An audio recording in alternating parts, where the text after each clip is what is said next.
అందరికీ నమస్తే. నేను మీ Venkatesh. Welcome to our channel. ఇప్పుడు రాష్ట్ర వ్యాప్తంగా చర్చనీయాంశమైన అంశం ఏంటంటే తెలంగాణలో కాదు, దేశవ్యాప్తంగా కూడా తెలంగాణ రాష్ట్రంలో డీలిమిటేషన్ ప్రక్రియ ప్రారంభం కానుంది. ఎమ్మెల్యేగా పోటీ చేసేవారు ఎవరైతే ఉంటారో ఒక అడుగు వెనుకకి వేస్తున్నారు. ఎందుకు వేస్తున్నారంటే ఎస్సీ ఉన్న కాన్స్టిట్యున్సీలు జనరల్ అయితే అని, లేకపోతే డీలిమిటేషన్ అయ్యి 2 నియోజకవర్గాలుగా విడిపోతాయని, ఏ నియోజకవర్గంలో అసలు పట్టున్నది, మరి మన పట్టున్న నియోజకవర్గాలు వేరే సైడ్ వెళ్ళిపోతే వేరే నియోజకవర్గం అవుతుంది అనే ఉద్దేశం కొద్దో, లేకపోతే ఇంకా అసలు ఎక్కడ ఏ నియోజకవర్గం అవుతుంది, మరి మనకు ఏ నియోజకవర్గం అయితే అందుబాటులో ఉంటుంది అన్నది క్లారిటీ లేక కొంతమంది ఆగుతూ ఉన్నారు. ఈ నేపథ్యంలోనే ప్రభుత్వం నుంచి ఒక V6 వెలుగులో మొత్తానికైతే ఒక క్లారిటీ వచ్చినట్టుగా కనబడుతూ ఉంది. దానికి సంబంధించి డీటెయిల్స్ మాట్లాడుకునే ప్రయత్నం చేద్దాం. చాలామంది నాయకులు, యువతరం, ముఖ్యంగా 33% రిజర్వేషన్ అనేది మహిళలకు అమలు కాబోతూ ఉంది. ఇందులో మన బీసీలకు మరి బీసీ మహిళలు ఎంతమంది ఉండబోతున్నారు, అలాగే ఇక్కడ రాష్ట్రంలో యథావిధిగా బీసీలకు జరుగుతున్న అన్యాయము మరి మహిళలకు కూడా, మహిళా సోదరి మహిళలకు కూడా జరుగుతుందా? మరి బీసీ మహిళలకు 42% రిజర్వేషన్ అమలు అయితే బీసీ మహిళలకు కూడా మేలు జరుగుతుంది కదా. 42% రిజర్వేషన్ పట్ల మరి అసలు ఈ ప్రభుత్వాల వైఖరి ఏంది, కేంద్రం కానీ రాష్ట్రం కానీ ప్రభుత్వాల వైఖరి ఏంది, జనగణనతో పాటు కులగణన చేస్తా అని చెప్పిన బీజేపీ పార్టీ మరి ఏ విధంగా చేయబోతా ఉన్నది అన్నది క్లియర్గా అసలు మనం చూడాల్సిన అంశం ముందట ఉన్నది. అతిపెద్ద టాస్క్ బీజేపీ పైన ఉన్నది. దానికి సంబంధించిన అంశం అయితే అసలు నియోజకవర్గాలు ఎట్లా పునర్విభజన జరగబోతూ ఉన్నాయి, ఎక్కడెక్కడ కాబోతూ ఉన్నాయి, ఏడేడా నియోజకవర్గాలు కాబోతూ ఉన్నాయి, అసలు ఎవరికి ఎక్కడ ప్రియారిటీ ఇవ్వబోతూ ఉన్నారనేది కీలకంగా చదివే ప్రయత్నం చేద్దాం. ఒకసారి మనం V6 వెలుగు పేపర్లో వచ్చిన కథనం ఒకసారి చదువుకునే ప్రయత్నం చేద్దాం.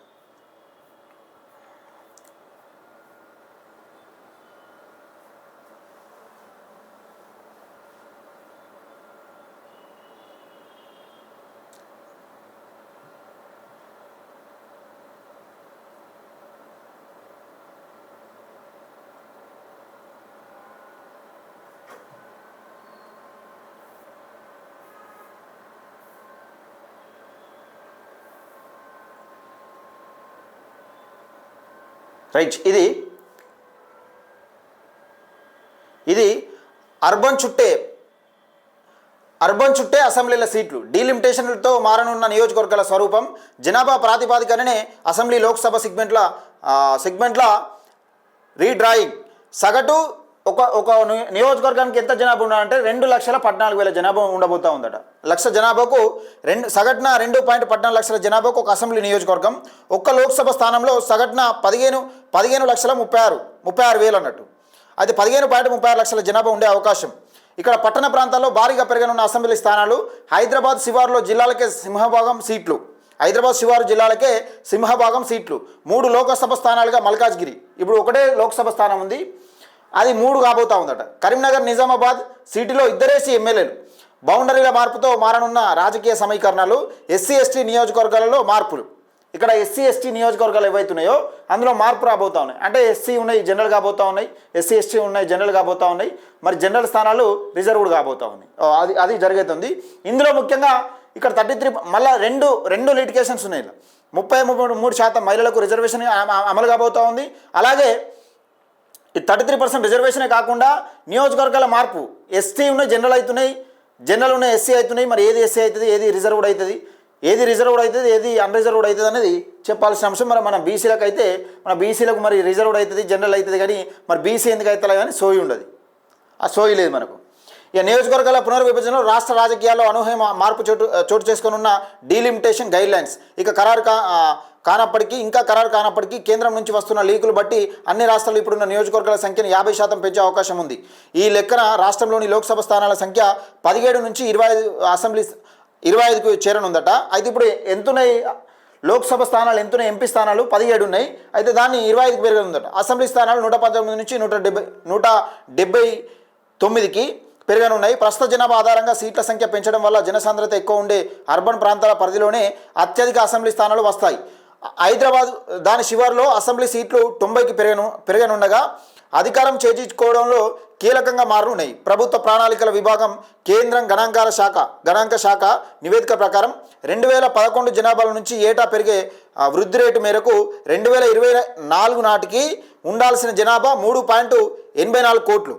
రాష్ట్ర ప్రభుత్వం చేపట్టిన సమగ్ర కుటుంబ కుల గణన సర్వే సిఫెక్ ప్రకారం 3.78 కోట్లుగా ఉంది.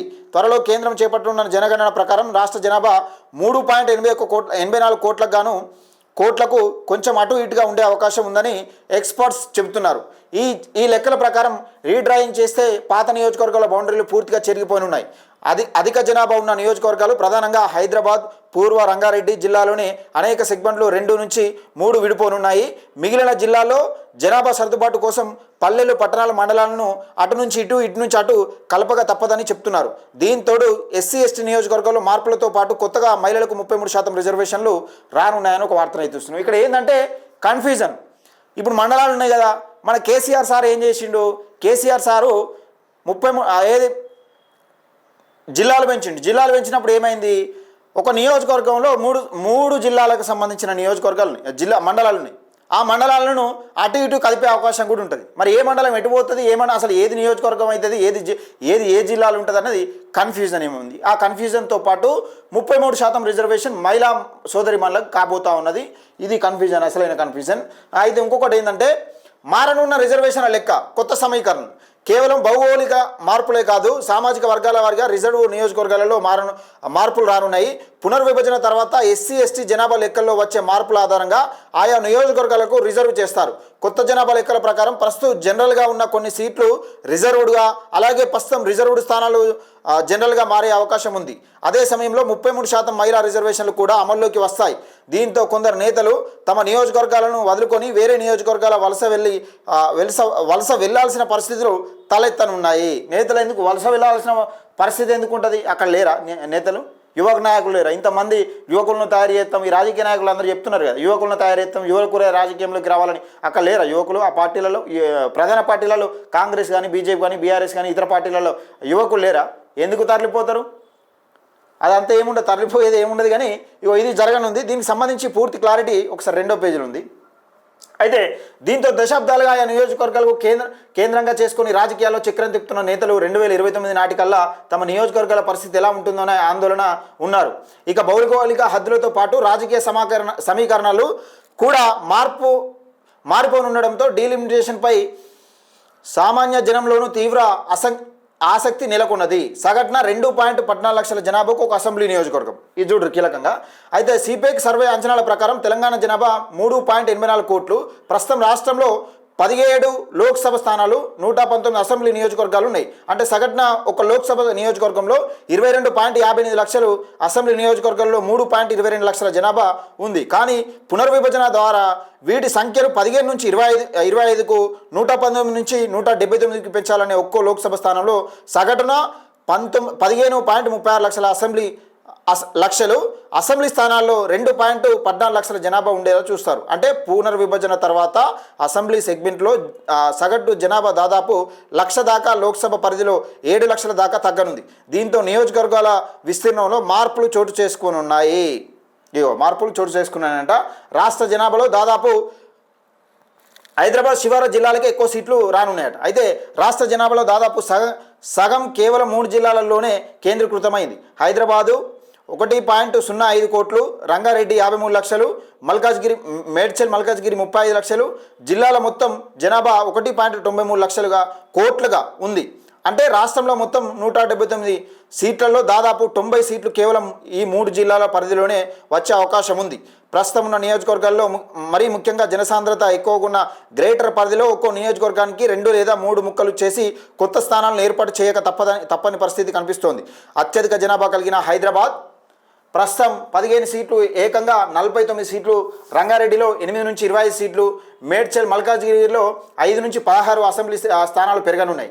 మెజార్టీ లోక్సభ సీట్లు కూడా ఈ 3 జిల్లాల్లోనే పెరుగుతాయి. ఉదాహరణకు సుమారు 46 లక్షల జనాభా ఉన్న మల్కాజ్గిరిని సుమారు 3 నియోజకవర్గాలుగా విడిపోనుంది. నల్గొండలో 16.80 లక్షలు, నిజామాబాద్లో 15.90 లక్షలు, ఖమ్మంలో 14.80 లక్షలు వంటి పెద్ద జిల్లాలో నియోజకవర్గాల సంఖ్య గణనీయంగా పెరగనుంది. జిల్లా కేంద్రంలో ఉన్న జనాభా దృష్ట్యా అర్బన్ నియోజకవర్గాల సంఖ్య పెరిగి రూరల్ నియోజకవర్గాలు గణనీయంగా తగ్గే అవకాశం ఉంది. ప్రస్తుతం ములుగు జిల్లా అంతా ఒకటే నియోజకవర్గం ఉండగా పునర్విభజన తర్వాత 2 చేరే అవకాశం ఉంది. నార్త్ సౌత్ అంటే ములుగు జిల్లా కూడా 2 నియోజకవర్గాలు అయ్యే అవకాశం ఉందట ములుగులో కూడా. అయితే నార్త్ సౌత్ అర్బన్ రూరల్ నియోజకవర్గాలుగా జనసాంద్రత ఎక్కువగా ఉన్న పట్టణ ప్రాంతాలు సహజంగానే 2-3 నియోజకవర్గాలుగా మారిపోనున్నాయి. ఉదాహరణకు సీఫెక్ సర్వే ప్రకారం నిజామాబాద్, కరీంనగర్ నగరాల జనాభా ఇంచుమించు 4.50 లక్షల చొప్పున ఉంది. ప్రస్తుతం ఈ 2 సిటీలు ఆయా చోట్ల ఒకే నియోజకవర్గం పరిధిలో ఉండగా పునర్విభజన తర్వాత 2 నియోజకవర్గాలుగా మారనున్నాయి. ప్రస్తుతం నిజామాబాద్ సిటీ మొత్తం నిజామాబాద్ అర్బన్ పరిధిలోకి వస్తుండగా నిజామాబాద్ సౌత్ నార్త్ కింద మారే అవకాశం ఉంది. కరీంనగర్ సైతం Karimnagar urban, Karimnagar rural, Karimnagar north, Karimnagar south అని మార్చాల్సిన పరిస్థితి వస్తుంది. అయితే ఒకే సిటీ పరిధిలో 2 ఎమ్మెల్యేలు చొప్పున ఉండనున్నారు. ఈ నగరాల జిల్లా కేంద్రంలో ఎమ్మెల్యేల సంఖ్య పెరగడం వల్ల రాజకీయ ప్రలోభ్యం పట్టణాల చుట్టూ కేంద్రీకృతం కానుంది. మరోవైపు జనసాంద్రత తక్కువగా ఉండే గ్రామీణ ప్రాంతాల్లో 2.14 లక్షల కోటాను భర్తీ చేసేందుకు మరిన్ని గ్రామాలను కలిపే అవకాశం కూడా ఉంది, కలపాల్సి వస్తుంది.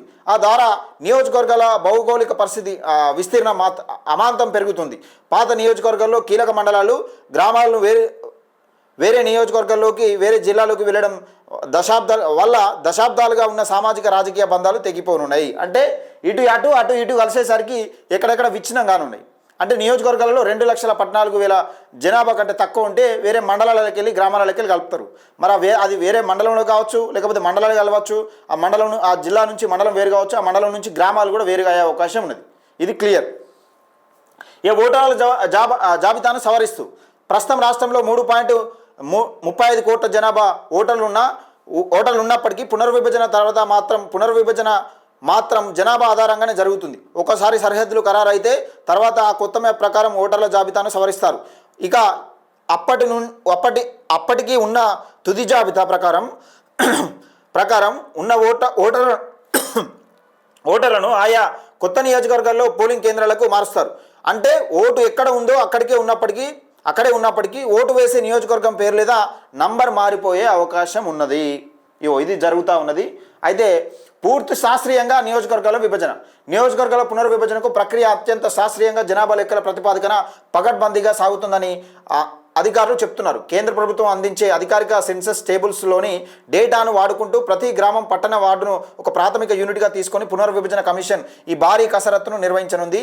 మొదట రాష్ట్రం మొత్తం జనాభాను ప్రతిపాదిత సీట్ల సంఖ్యతో భాగించి ఒక ఎమ్మెల్యేకు ఉండాల్సిన సగటు జనాభా కోటాను ఖరారు చేస్తారు.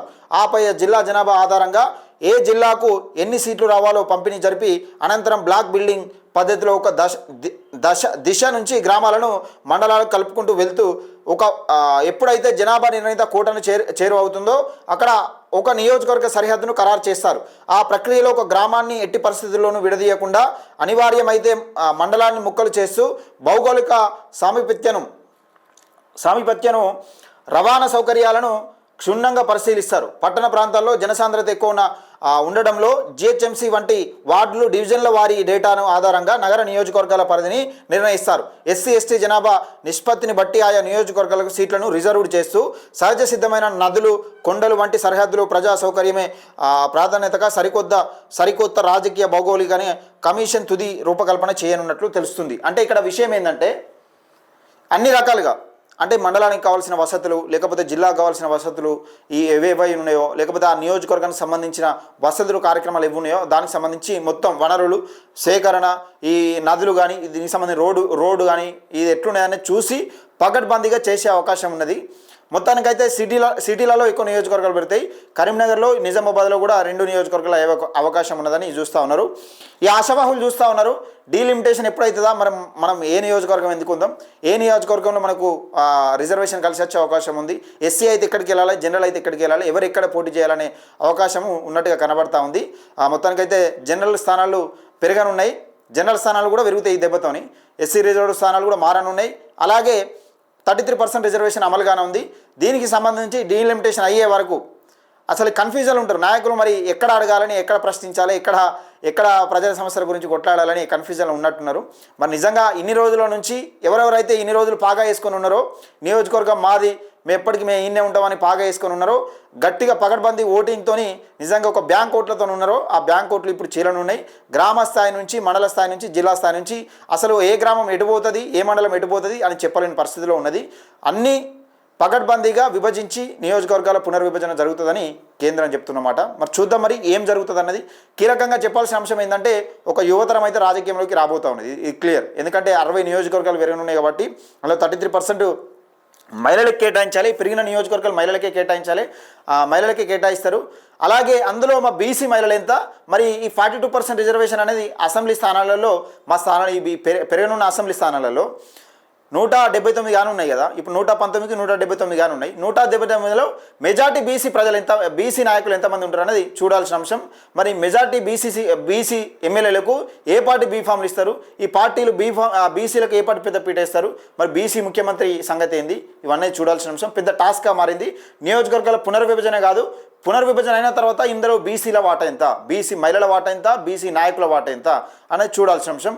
ఇది బీసీ పెద్ద ఎత్తున ఒక రాజకీయానికి, అంటే దీంతో పాటు జనగణనతో పాటు కేంద్రం కులగణన కూడా చేయనున్నది. మరి కులగణనలో ఏ కులం ఎంత ఉన్నారు, ఇప్పుడు కాంగ్రెస్ ప్రభుత్వం అంటే బయటపడలే, మరి నిజంగా కేంద్ర ప్రభుత్వం అన్న బయట పెడుతుందా, ఏ జనాభా ఏ కులం వాళ్ళు ఎంత జనాభా ఉన్నారు, మరి వాళ్ళకు దామాషా ప్రకారం దక్కాల్సిన హక్కులేని అనేది చూడాల్సిన అంశం ఉంది. దయచేసి మిత్రులారా ఇది మరి మీరు ఏ నియోజకవర్గం నుంచి ఎంచుకోబోతా ఉన్నారు, మీ నియోజకవర్గ స్వరూపం ఎట్లా మారబోతా ఉన్నదని చూసే ప్రయత్నం చేద్దాం.